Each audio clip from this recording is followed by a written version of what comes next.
For today's video nga mga ka-20, samahan nyo akong bumili ng ukay-ukay. Pero bago ang lahat, papakita ko nga pala sa inyo yung ginawa kong highlights. 20 pesos outfit check.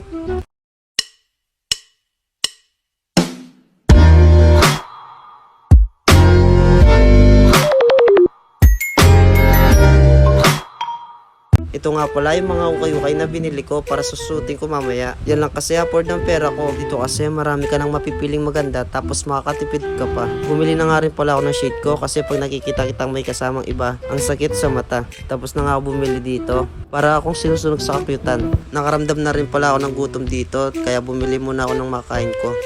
Binilisan ko na nga yung kain ko dito kasi parating na yung kasama ko. Wala pa naman akong panlibre, 20 pesos lang pera ko. Nagpasama na rin pala ako dito sa kasama ko kasi may bibilin ako. Ito nga pala bibilin ko, pabango, para pag namoy mo ako, hindi ka na magbago.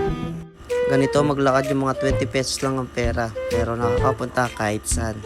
Kasama ko nga pala dito yung bayaw ko pati yung ate ko. Biglang nagyayang kumain sa labas kasi daw bagong sahod.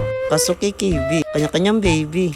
Inaantay ko nga pala dito yung aking in-order. Ganito pala yung mga itsura ng mga 30 pesos lang ang pera. Kinuha ko na nga pala dito yung in-order ko. Shoutout nga pala dito kay Johnny Joed Capara. Shoutout nga din pala dito kay Troy Mazo. At dito kay Marge Borja. At sa mga walang sawang sumusuporta at naniniwala. Kumakain na nga pala kami dito tapos hindi namin maiwasan magdala ng ganito. Nagdala nga pala kami dito ng kanin kasi ayaw namin mabitin. Pag sa McDo kayo kumain, talaga kayo ay mabibitin. Lumabas nga pala ako dito mag-isa. Tapos nakita ko dito mga nagzumba. Ito nga pala yung mga batang binigyan ko ng McDo. Di ko na nga pala binidyohan kasi baka ano pa sabihin nyo. Kumaway-kaway pa nga sila dito kasi alam nila ako ay isang vlogger. Dito nga pala dapat sasakay ako ng ganito kaso pang 2 tao. Sino sasama ko? Sumama na siya sa iba. Kaya ako'y nag-iisa.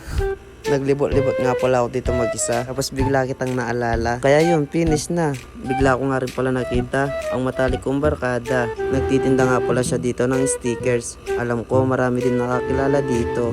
Ganitong tao yung mga gustong makasama. Yung may pangarap sa buhay. Nagtambay nga pala kami dito ng 3. Ang kasama ko dito ay si Kikiso TV pero ang pangalan niya Sam Japson at si Angelo Carion Malonzo. In short, Loy, always magpapatuloy. Isa nga din pala siyang vlogger na aking iniidolo. Pag napanood nyo ang kanyang video, kayo ay matututo.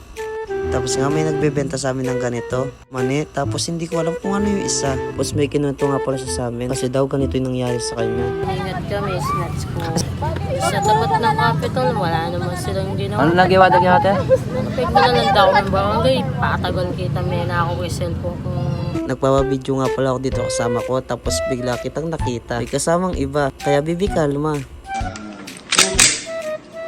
If I had to live my life without you near me, the days would all be empty.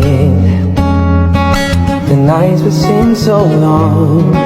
With you I see forever, oh so could we. Kasama nga rin pala namin dito si Kuya Nonoy, ang prinsesa ng Kutod.